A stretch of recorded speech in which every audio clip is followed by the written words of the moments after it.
Hello, everyone, and welcome to this week's episode 3, where we will be talking about such topics as job searching, the recruitment process, handling job rejections, and how a good support system can help keep your spirits up.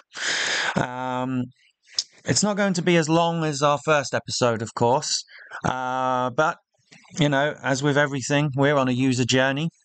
And like our podcast, we are always trying to improve ourselves.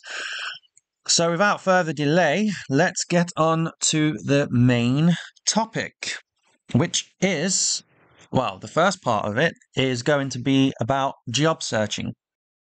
What do you think about the whole having to sign up to a job portal after seeing an advert on LinkedIn and going through the painful process of entering information about 1,000,000 times? I mean, Easy Apply is obviously preferred to a lot of people. Like, it's easy to click a button and send your resume off. I guess it really depends on the company. Like, I think I applied at John Deere, and you had to sign up for their job portal, like inside their website, and they have really bad UX. Most of them do, and it's Yeah, a nightmare to that is true. navigate. It's That is true. But that's that company. Like, if you apply to Amway or Pfizer in Michigan, it's the same. It doesn't matter what you're applying for. You have to be on their job board. That's how their HR and hiring manager monitor the amount of applications that come in. They can Yeah. scan all that stuff and screen people. And if they find something that fits, who knows? I mean, I get emails from John Deere all the time, but it's not for what I'm looking for. Yeah, I think I mean, I've come across that where the UX is really, even the UI is really bad, and I think, well, I don't think this company can afford to be picky with years of experience, because if they've got people who've got years of experience and this is the product they're churning out in terms of UX and UI, not impressed, that's for sure. Yeah, but to stay in their system so they can check your stuff. That's why some are like, you might hear back in the next 4 weeks, and normally those would be automated if they're rejections. But that's because when you look at how many people are applying, you have thousands of applications, and you got 2 HR managers, they're going to look through all that. Like, I understand why huge corporations do that, but now that technology is moving downward, you're having to sign up for, like, WorkWise. Oh my God, terrible. Yeah, well, Terrible. this segues nicely into one of the things we wanted to talk about in this part of the episode was, we've been talking about the job portals and stuff and hiring managers, but then this is the problem though, is on one hand, if you've got even if a company's got a skeleton crew and they've got, as you say, dozens, if not hundreds of applications, yeah, sure, it might be a bit of a stretch for one or two people to go through that. But I think actually using the AI here, and I'm not anti-AI, I'm not completely pro-AI, but I think using AI is actually not, well, first of all, there's not, you don't have that human element in it. Second of all, I think quite a lot of applicants are skipped because their CV does have the terminology the AI is scanning for, but it also has words or terminology the AI is not looking for, and then it puts it as a strikeout. Yeah, So but I think I used to think about that too, and I had 2 different resumes, and I would submit them based on the size of the company I was applying. And so I had one that was set up that was supposed to be good with the AI, and my other one where it's a smaller company, they might not use it. I'm just going to turn it in because it might hit eyeballs before it hits a computer. And yeah, that's the thing. I think that's a part of our hiring issue at the moment too with companies is you have the big companies using the AI, you're getting skipped as a new guy. You're going to smaller companies, but they have so many to look through. They set up requirements that maybe aren't even really requirements. It's just trying to weed people out so they don't waste their time. And it is unfair. um, that you're hiring entry level positions between 3 to 5 years, when it could be easily like, okay, you need no experience to 2 years would be really preferable, but we're not asking that that's a strict Yeah. requirement. Well. The obvious fallacy with the years of experience is, how do you gain years of experience if if you're not able to gain a chance, so to speak, or to be given a chance? Because the thing is, no one was born being an expert in anything. Even if you've got a talent for something, you still have to learn about the subject. Simply having a talent or a passion for something does not make you an expert. It just means that if you find that niche where your talent can help you that your talent can help you find, then yeah, you'll probably become an expert sooner than other people who may not be so enthusiastic or so talented. But yeah, I don't even bother now if I see the minimum 3 years of experience, particularly when it's an entry level role. I don't bother, because first of all, I don't want to what I suspect to be KPIs revolving around, oh, we need to see how many applicants we can get because it looks good. We can say, oh yeah, we're a popular company, we have many people who are interested in working for us, when really that's not the reality. Because a lot of us, we just want a job, or we want a chance. That's what. But the thing is, it's not always the years of experience. I mean, I applied for one job recently, and I had a very good, impeccable recruitment process experience. I had an interview. I didn't get through, but I did leave a very good impression, and I have a good rapport with the company. And I know that there was someone, the person who got it just had a little bit more experience in terms of the onboarding for them wouldn't take as long, or suspected to take as long. I mean, I'm a quick learner. I don't really need to take a lot of time to learn the essence of something, and then it's just a case of practicing it. But yeah, I think years of experience is really discouraging, and I think actually recruiters or companies that emphasize that for entry level positions are missing a trick. But then a colleague of ours, she told me she applied for an internship position that was unpaid, and they wanted her to not only do a design test, but they rejected her because she needed years of experience. And I'm thinking, for an internship, you don't need experience. An internship is you're learning on the job. I mean, if you've got a medical intern, you're not going to say, well, you've got some of the skills, but we don't really want you to be a doctor because you don't have the years of experience. So it's not Now, just even paid jobs; it's even the internships that are yeah, unpaid I was actually going to bring problematic. that up. I was going to bring that up anyway today because I had looked at internships while I was applying, and I think 80% of them here, at least in Germany, were you had to be a student. I see that mostly in the US as well. Yeah. And to Yeah, me yeah, that's it is. crazy, because an internship should it's an internship, man. Like, you want to learn to do that thing. You're interested in it, you want to do it.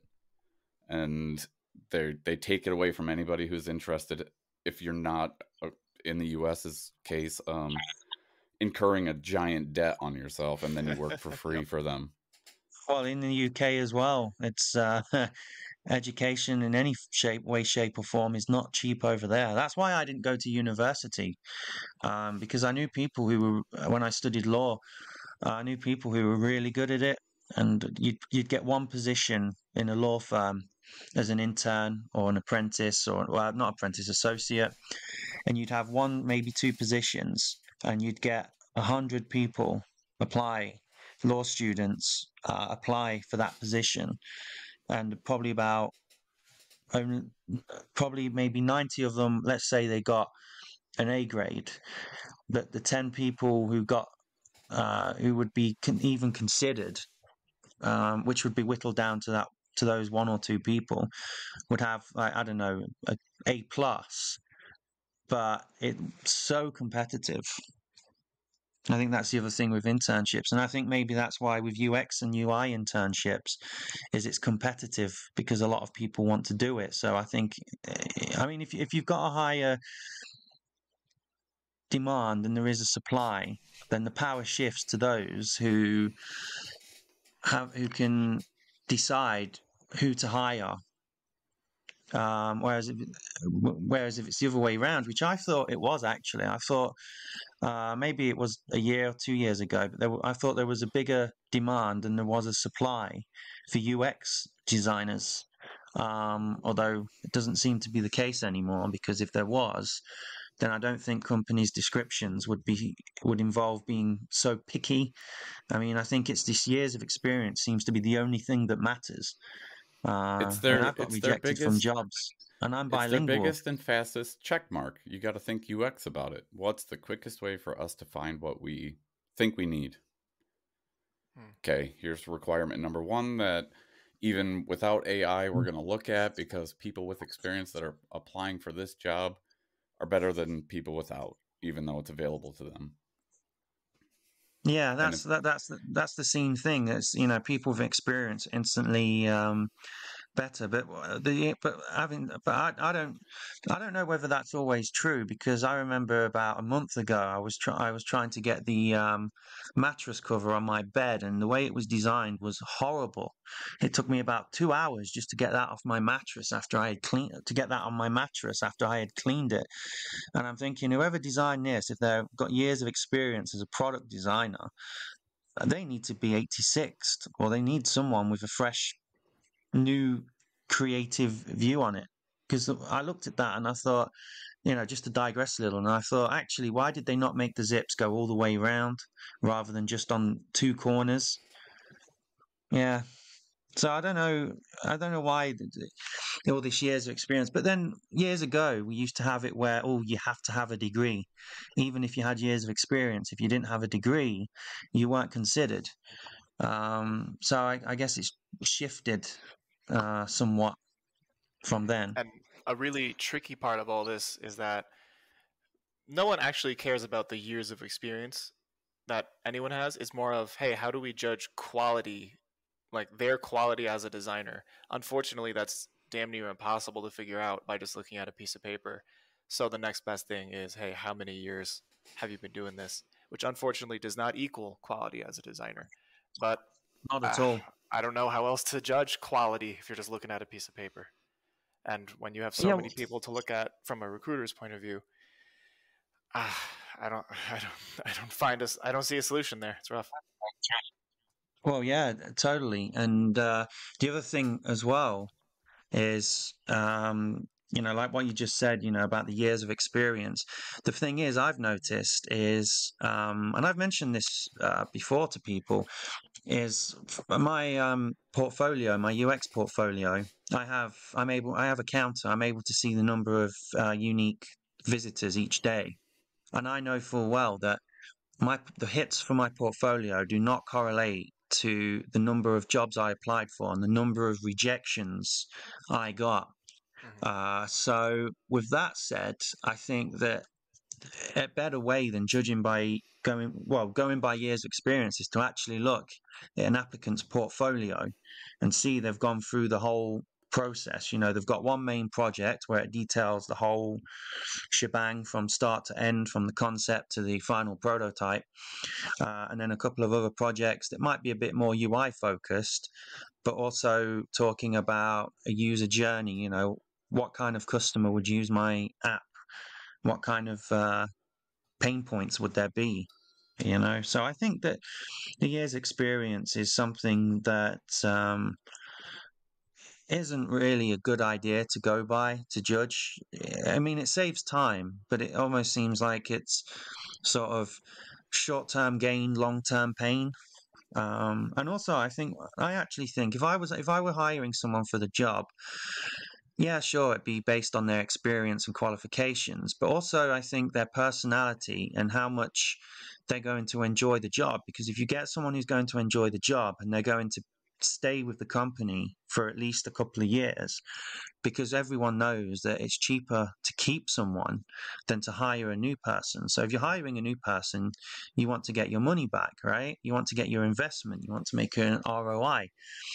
So I actually think that if you get an applicant who is passionate about what they do, they're very open to learning, but also bringing in some knowledge, and they will gel with the rest of the workforce, and they actually envision staying with the company for quite some time, a long time, couple of years, showing loyalty, then I actually think that kind of candidate would be better than someone who is really qualified, has years of experience, but then probably has the bargaining power to be able to negotiate or maneuver into a better deal with another company. And then after 6 months or 3 months or whatever, they leave. I mean, that's just what I've often thought about the whole thing, to be honest. Absolutely. Are there any last thoughts on job requirements? Oh, you know what? I have one. Yeah, go for it. So Go ahead. I'm not sure how it goes in Europe or Asia or anywhere else, but here in the U.S., there are some states that have some different tax laws regarding like payment for employees and stuff. I'm not exactly sure if it impacts the employees' paychecks or the employers' like tax statements at the end of the year. I don't know, but some companies will bar you from working remotely if you work in certain states that have certain tax laws. For example, I recently moved to Colorado, and something about their tax laws is not fun for employers. And so, for example, if I'm applying to a remote position in New York, there's a very high position that I won't even be allowed to apply, or like not even allowed to Because be of the way your considered, state simply does the taxes. because of the way the taxes work. And so, if you've, for example, lived in Colorado your whole life, then I don't really have much of a way around that for you. However, like many other people, they moved to Colorado recently, or just moving around to different states, and maybe you still have your ID from your previous state. Just fake it. Hey, you still live in that old state with the more favorable tax laws. If you have that same ID, just keep your LinkedIn location as that other place, or just write it United States or something like that. Maybe you still have family or like parents in that old state that you can have like the mail sent to. Just fake it if you need to. It's okay. It works. Well, I think if there's a huge drop in the number of people living in Colorado, I think it'll probably be in no small part to you, Will Carson. So thank you very much for that. Will's driving the revolution. Yeah. We'll bring back the old fist. So I have a would revolution. I would like to ask both of you where you guys mostly apply for jobs, looking for UX UI specific jobs. Well, obviously, the first one being LinkedIn, of course. The second one would be Glassdoor or Indeed. Although, having said that, I am not a big fan of their job search portals, because even if I try and define it with quotes like you would in Google, where you narrow it down to a specific few words, I get jobs that are really irrelevant. So I'm not a big fan of them. I've been using I've been using Stepstone quite a bit lately, and actually they were quite good in terms of precision. Searching for the jobs, I would say they're probably the most relevant. I mean, on Wednesday, I think it was, I actually applied for 11 jobs within about 20, 30 minutes just on Stepstone, because it was so easy to do. Yeah, it was just, I've not heard back from them yet. So maybe this week I'll get all of the job rejections if I get any. But no, that was one job portal. I remember I had signed up to it years ago with a different account, really a long time ago, and then I created a new one. But with that experience of how easy and effortless it was to apply for the 11 or 12 jobs I applied for, I don't actually mind that, and I don't have to keep signing up.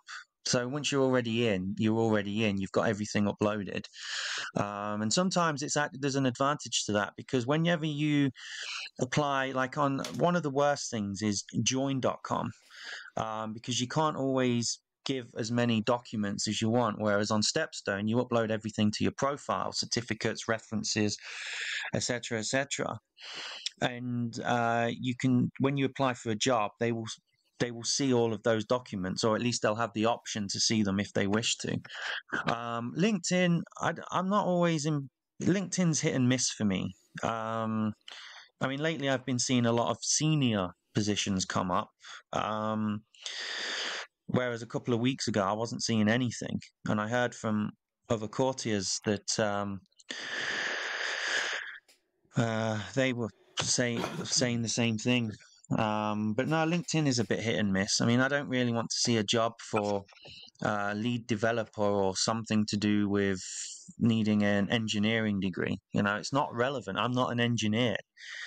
Well, there's a couple of websites. Will, I don't know if you're just using LinkedIn or if you are applying through others, but Yeah, there's LinkedIn is my number one by far. so there's a few that are strictly just UX UI, and there's Ideate Labs. There you can go to their website, and like they have juniors boards. They have all kinds of different design position boards. What's that place called again? Ideate Labs. Oh, Ideate Labs. I've not heard of that one. And yeah, look them up. I applied to a bunch. It's not always super fast. That's the thing. You can't be just looking for fast on here. Is this international though, or is it mainly around the US? It's international. You can find jobs everywhere. Okay. One thing actually I will mention, it wasn't necessarily job searching, but there's a group on LinkedIn. I was about to say Facebook, but I don't have Facebook, so I don't know. On LinkedIn called UX Jobs, and actually they reposted. If you hashtag them, and you put you're looking for work, they will repost it. Which I thought, oh wow, it was pretty cool. I mean, I didn't really get any people contacting me, but it was just nice because it was like, well, there's nothing to lose, and there was a little bit of more of a chance that someone would take notice of my profile. Yeah. So, you can also for UX UI people looking for specifically those jobs, you can go to the UXPA, which you can get a membership there as well. Yeah. And there's a huge job board, and I mean, at the moment in my area that I have selected, there's not a lot going on, but most of them I see are remote. They have links to all sorts of UX information and events and things you can attend to network, like PvP style instead of online. Sorry, just to interrupt. I was on that website, the junior UI thing, and it says if you sign up, hundreds of junior Please note the jobs posted are only for the US job market at the current moment. Yeah, they'll tell you. Before there was a bunch of European ones on here, but maybe that's because of I don't know what you call that, my server.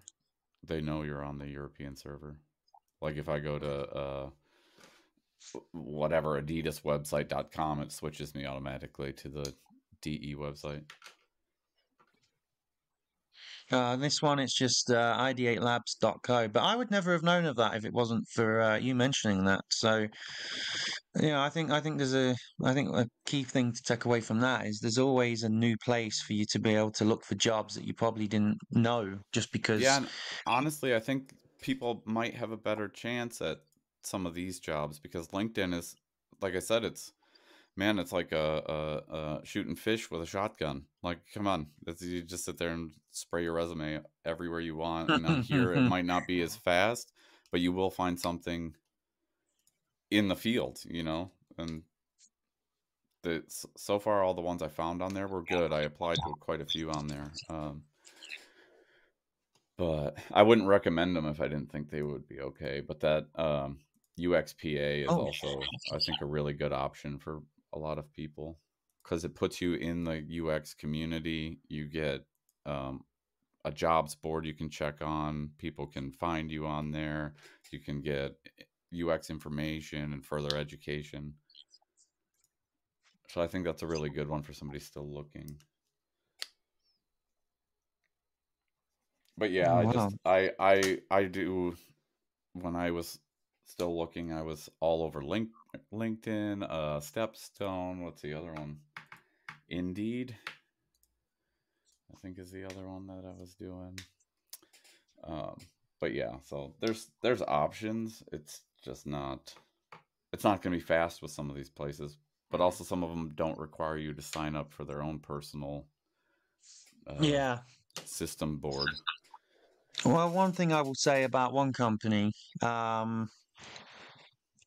is even though I applied for one position 4 times and I got rejections, I won't say the company name. And actually, maybe to them, I just had a bit. Maybe I was sure. I think they were sure I had an accent. Accenture. Accenture. Yeah. Yeah, well, I didn't really want to name it. I was kind of just sort of, that's okay. I don't mind. I don't mind naming them because I don't mind naming them because I just felt their recruitment process was just awful, like one of the worst. But at least you didn't have to sign up to anything with that. You just sent off a few details in your CV. So I respect that part of it. But yeah, I definitely won't be applying for any jobs with them. That's for sure. I mean, that's fine too, because why do you think I know Glassdoor does job ratings. There's a few other sites, but why do you think those sites exist? So employees can tell other people searching, like, dude, this is how it worked here, and it was not conductive to what they were saying on their job advertisement. So yeah. There was actually one job, and actually this leads on very nicely to the next topic we wanted to talk about, job rejections. There was one company I applied for a job for, and not once on their job requirements, on their advert, did it mention anything about needing years of experience. So I thought, okay, they're asking for things, you're a team player, you understand, you've got some foundational knowledge on all the concepts of UX. And I'm thinking, yeah, I'm reading. So I'm reading this. I'm thinking, okay, this is good. This is realistic. This is something that at least is a little bit fair. So I applied.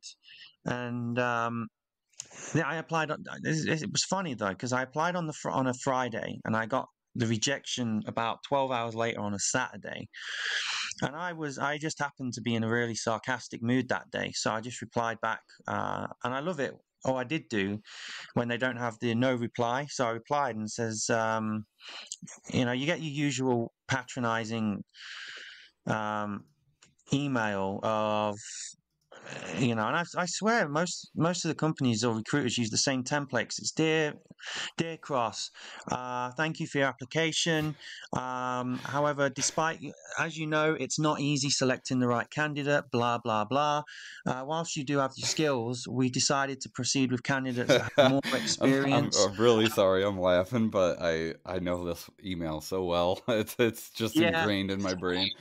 Yeah, it is. It is in mine. And then, however, a couple of them even add, but we hope that this doesn't reflect badly on our company, and you'll consider us to be keep us in good mind, and apply for any roles that you feel you're suitable for.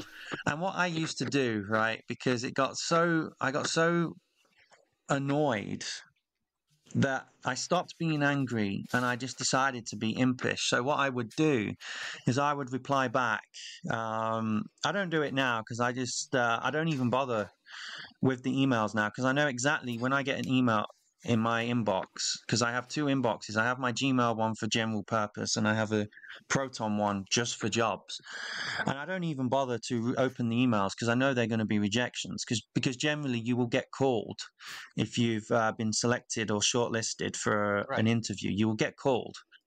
And what I used to do is I used to just reword some of the emails and I'd send it back, and then I would say something like, "Dear recruiting team," or "Dear whoever, thank you for your confirmation of your email. After further consideration, I have decided to proceed with applying for other companies who actually have decades of experience in the field and have long been established. However, please don't let this be a reflection of your company." But other companies not only had the experience, but they also had better company benefits, and they didn't list one company benefit as being free fruit and free tea and coffee. However, I wish you the best of luck in seeking an applicant who fits all of your requirements. If I feel you are a company I would like to work for, of course I'm being really sarcastic, I'm not being arrogant, but if I feel in the future you are a company that is worth working for, then I will perhaps consider you in the future. Thank you very much, and I wish you the best of luck. Just to be sarcastic, just to be flippant. And I used to, get quite a lot of joy out of that, because I think out of probably 100 times I did that over the years, not just with UX, at least a small percentage of the recruiters would have seen them and they would have been shocked or found it funny. Yeah, I think that email though, everyone knows it. You get and sorry, just to finish off my point, I would much prefer, and I think it would be hell of a lot easier to handle if an email said, like they used to in the good old days, "Dear Cross," or "Dear Mr. Preston, thank you very much for your interest in the position. On this occasion, you've not been successful. However, please feel free to apply with us again in the future. Good luck. Yours sincerely," or "kind regards," as it's now, recruitment team. That would be fine. That would be absolutely fine. But I think there's this but thing I think it wouldn't change if you got 100 plus of those. That would take the place of the already irritating email that a lot of people like to send. Yeah, it just takes over. Definitely. So it's, at one point you'd be like, these snarky companies are just sending me the same email. It's like a template they all downloaded. And download it, send away. And I'm thinking, well, if someone actually does meet the requirements, they should be considered. And also, as you said earlier, William, you can't really judge based on a piece of paper that's maximum 2 pages. You can't think, okay, such and such and such. Again, there's more to being an employee than just meeting all of the requirements. I mean, would you want to hire someone who is the best, but they don't get on with your team? They rub your team members up the wrong way. I'd rather go for someone who's probably not quite so super or au fait, but willing to learn, and who's someone who gets on with the team and aligns with the company's goals. Yeah, I mean, my wife always used to say, well, if they're like that, why would you want to work for them in the first place? Yeah, that's a really good point. It's that's also a good part of a good support system. If you've got a wife, husband, a partner, it's nice that you can, that they can sort of bring on a fresh perspective. If a company is like this, it kind of like that company that when they turned around and said, "Oh, actually, we're looking for someone with experience," when they didn't even mention that in the job advert. And I pointed them out on that, and I was pissed off that day. Well, sorry, I'll have to cut that bit out. I was angry that day, and I said, if this is the way you advertise jobs, then it doesn't really reflect well on someone who gets a job with you and the work atmosphere. No, and it Yeah, also but like it's that whole thing really it starts to eat at you. And again, it like does. It wears away at you. It niggles away at you. It's bound to anyone. no, and I mean it is funny that because like I was about fed up with it after I can't remember if it was my third or fourth design challenge, but the design challenge wasn't even trying to hide the fact that you were designing it for their product. Yeah. And I didn't even do it. I sent them an email, and I after I had read it, I said no. I'm like, I will happily do any other challenge you give me that doesn't pertain to a new feature that you want to develop and you want me Uh, to do those yeah, wireframes using something similar to your UI. Like that's not happening. Sorry. Be a little more yeah, professional because and try to stop stealing people's ideas. yeah, because they don't want to pay you, but then they'll take the idea and run with Hmm. it. Yeah, that is Like really even if bad it's practice. not the final idea, it got them unstuck somehow. Super. Yeah. Like If they said something like, you know, hey, this is a sample of this is what our website is like. We want you just to do how would you enhance it a little bit? So not a new idea, but just, you know, add some embellishments or give a couple of suggestions that aren't $1 million suggestions. You know, just things that probably most people could come up with. Yeah, that's the they could thing go with hire design a challenge. consultant. They could go hire a consultant or just pay me for that idea. They're going to cost roughly Yeah, the same. yeah, exactly. And also, if you've got someone who actually does the job, then you know you'd rather hire them. But again, as we just said, you know this niggles away at you, so it's really good to have a support system, and that's one of the reasons why we're doing this podcast. Actually, is because we want you to know, all of you out there who listen to this, that you're definitely not the only one going through it. You're definitely not the only one who's going to remember such a bad rejection email. But Well, don't be afraid to talk to other people who are looking for jobs. You know, build your connections, build your network on LinkedIn, and just mention that you're going through the same thing. And then you can talk about it. You can vent your frustrations about that with each other and feel better. So it's really important that you have friends, a good network, and also remember that it's not you, it's them. You're no less qualified than someone else just because you get a rejection. I mean, Zach, will you guys also have your own support systems? You know, is there anything you'd want to share regarding people who might be struggling, especially if they're on their own I Yeah, mean, Will wrote in and not fact, something. Sorry. employed? Yeah, go Will. I think I probably have a very different response to rejection emails than you guys do, and probably most people in general. When I got my first rejection email for a UX position, I was psyched. I was so happy because Oh, I I do not celebrated. Yeah. come from a design background at all. And so I was expecting to just not get any responses for months at first. And so when I got my first rejection email, I remember I was weirdly happy and like proud that hey, I'm in the game now. I'm finally like I've stepped up to the It's plate happening. and I'm finally here. I've still not had a single interview since I got that first rejection email back in like January. And for those who are coming to this episode months or years later, it is currently October. But it at least told me that I'm on the right path. I have an application package that's worthy of a rejection. Okay, so I've gone in the right direction here of having absolutely nothing to having something worth a rejection.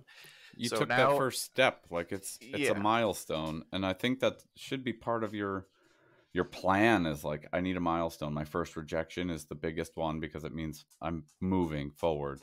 hmm and then from there, I honestly don't really finish reading any of these rejection emails. I just make sure I read the first couple sentences just to make sure I don't accidentally skip like a second round email.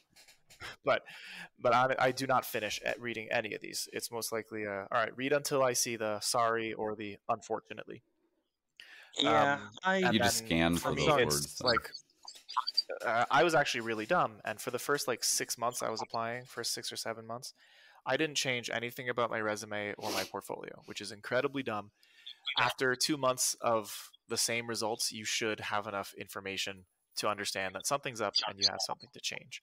I didn't change anything for a while, and that's on me. But since then, I actually made some massive improvements to my resume and my portfolio, and I now have more. Well, no, I now have real recruiters reaching out to me on LinkedIn now instead of the fake ones. Which again, that's another massive step in the right direction. I still only get email rejections, but hey, I've realized I've taken another step in the correct direction thanks to the fact that I'm getting real life recruiters now. Still nothing panning out, but that's all right. Now to address the second, yeah, Zach. Oh yeah, keep going. Sorry, No, you're fine. multifaceted answer here. Sorry, Will.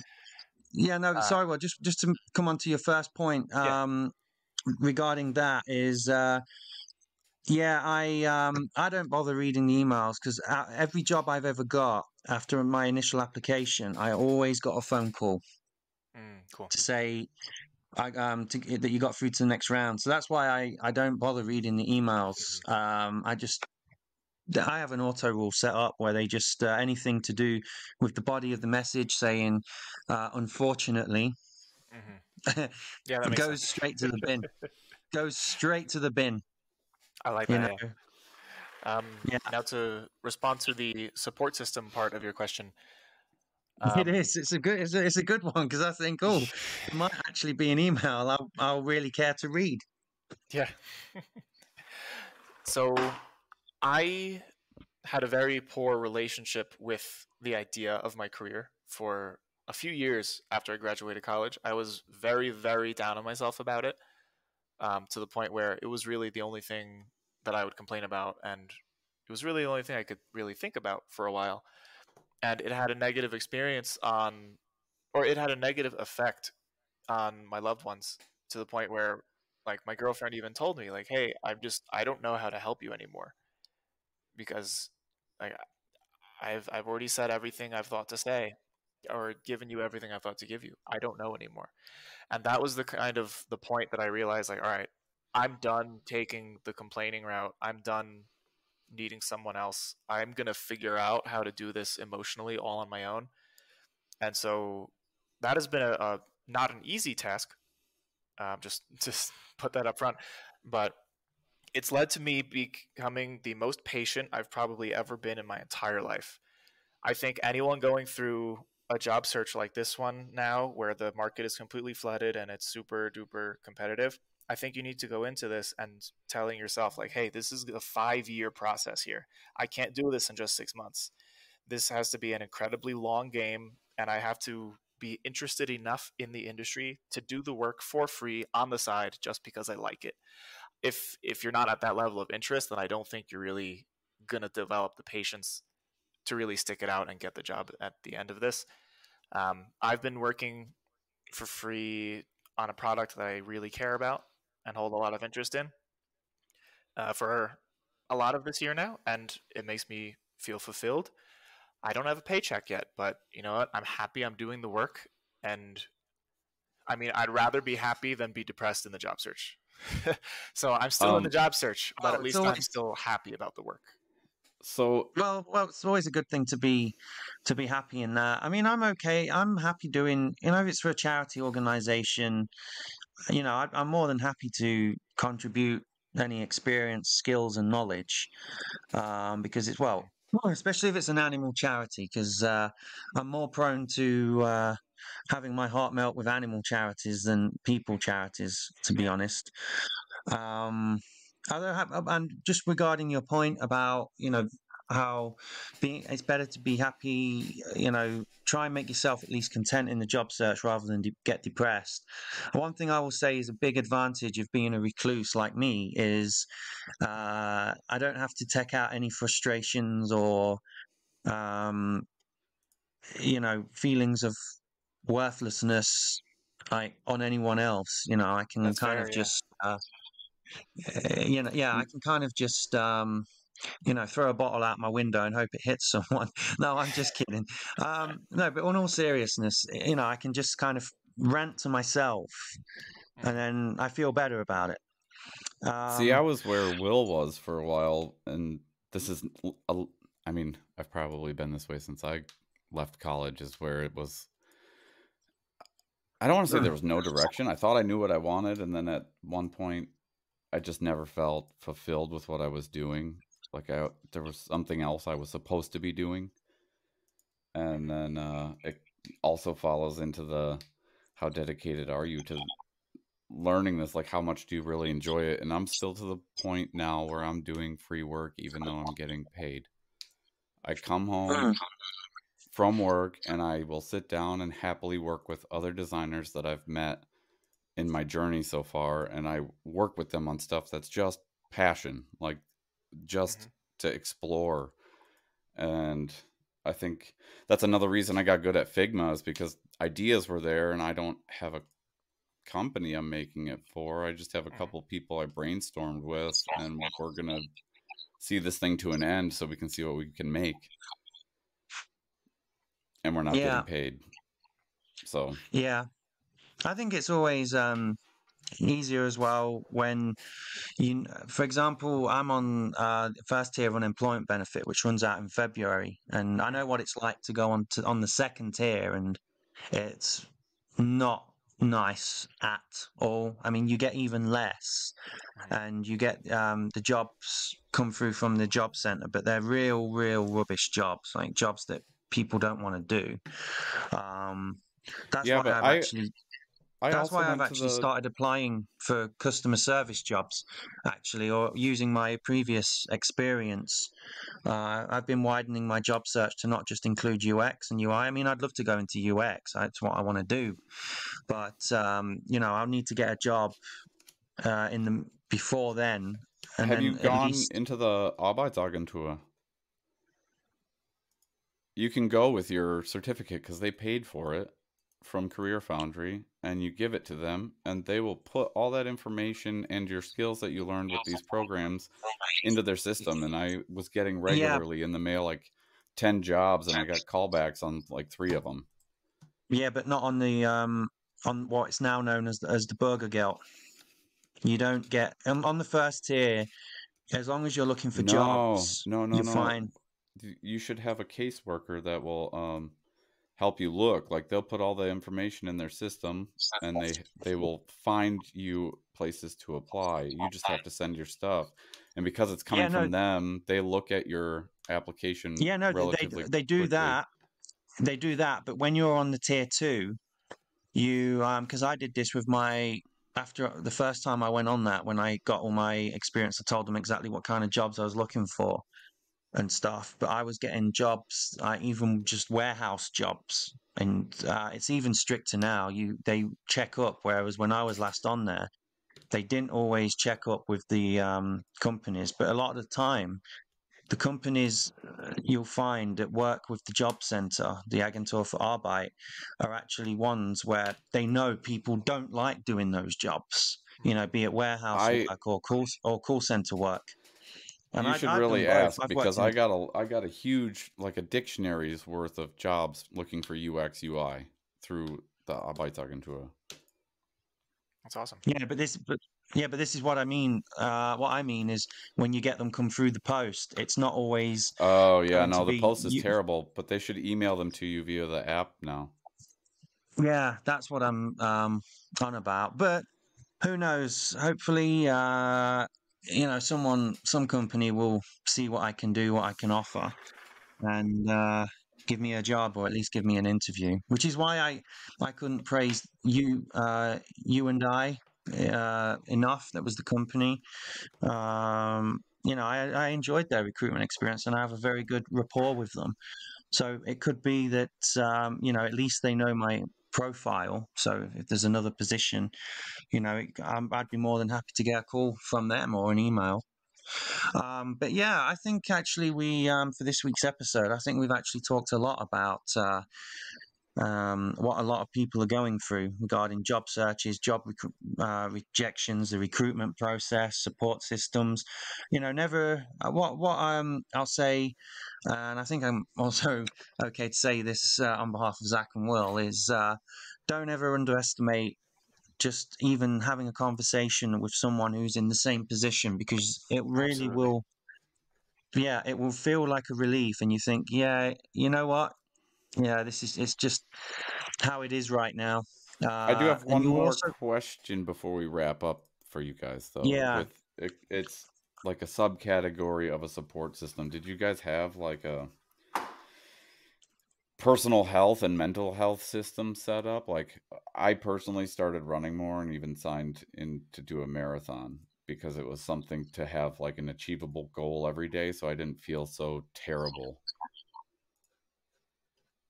for me, I just I just play video games like The Sims. So, and The Sims, kind of create myself and stuff, and sort of live through there, which helps me to not think about um the current situation. But actually, I'm just feeling optimistic, maybe because I went through loads of problems over the years, and I had and I'm not ashamed to say this. I've seen therapists for years, and and I still see the ones who helped me through my problems, because it's just good for your mental health. It keeps your mental health in check, and it just feels nice to be able to talk to someone. So yeah, I do have systems in place based on all the experience I've had with two therapists I've seen for, not recently, because I haven't got the money at the minute, but I've been seeing them since 2016, and I will still continue to see them. But for me, I just kind of think, well, I think about what my late father would say, and he would just say, well, look, you can only keep trying, son. And he's right. I can't do any more. There's no point adding lots of projects to my UX portfolio, because it'll just be a case, it just won't mean anything. So yeah, for me, it's playing video games. Although, having said that, I think going for a walk is probably better a lot of the time. But for me, it's just easier staying at home. But I think I just stay at home more because I know about my financial situation, so I've adapted to that. So yeah, that's how I deal with this kind of stuff.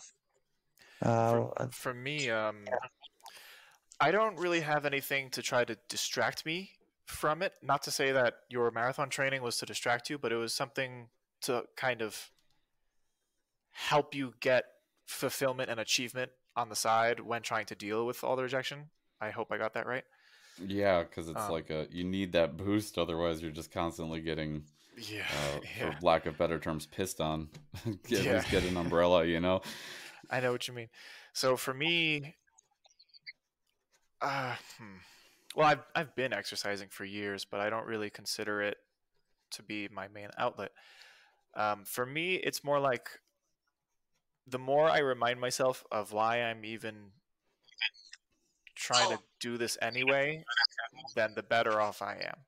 My career goal is not to become a UX designer. It's not to work on a specific product or to work on a specific team. My career goal is to decrease the job dissatisfaction rate in the US and beyond, hopefully. You don't even need to start in UX for that. That UX was simply the first job I found that mixed my interests properly. It was only within the last 6 months that I was able to really pinpoint my career direction. And so once I remember hey, UX is only one path to get me towards my career goal. It's not the only path, but it's Yes. still super fulfilling for me to help people in this stuff. And my UX work so far has been on a product to help career changers. So sure, I'm not paid yet and I'm still getting rejection emails, but You I did I something, already so know that I'm doing what I want to be doing. And also through this podcast, also helping career changers. So literally the only thing that's missing for me is the paycheck. I already have all of the rest of it. So I find it hard. Well, I don't really feel like I can complain. I'm in an okay financial position in that I'm about to be out of debt. I am almost done with my student loans, and this is just by working in restaurants while learning UX. I'm convinced that my current restaurant, thanks to my server tips, is going to finish my debts, and I don't have any dependents or anything.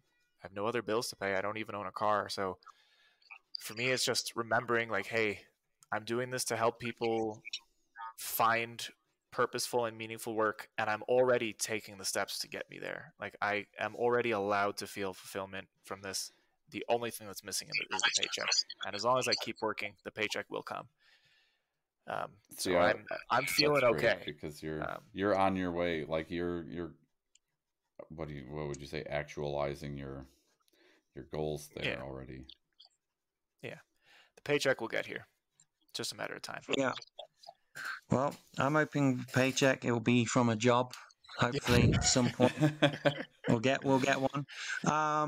Yeah, but that's the thing with this podcast. Like you say, I mean, one of the reasons why we started this was just because, we want, especially if we get guests on who we know, really talented colleagues, they can get a bit more exposure. A recruiter could listen to it and think, oh, actually, we'd like to offer this person an interview, if not a job.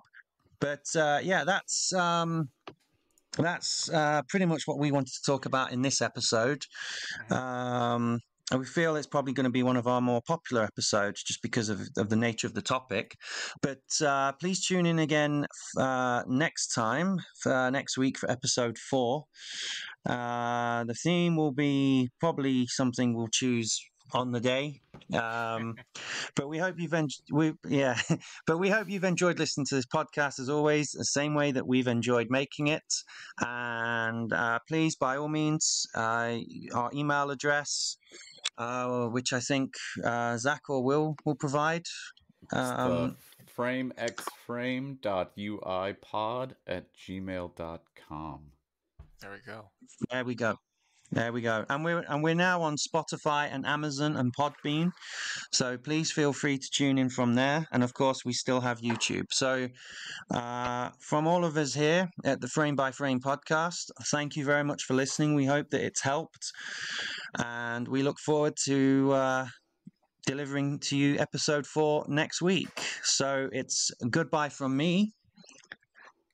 And me. Bye, everybody. Yep. Okay.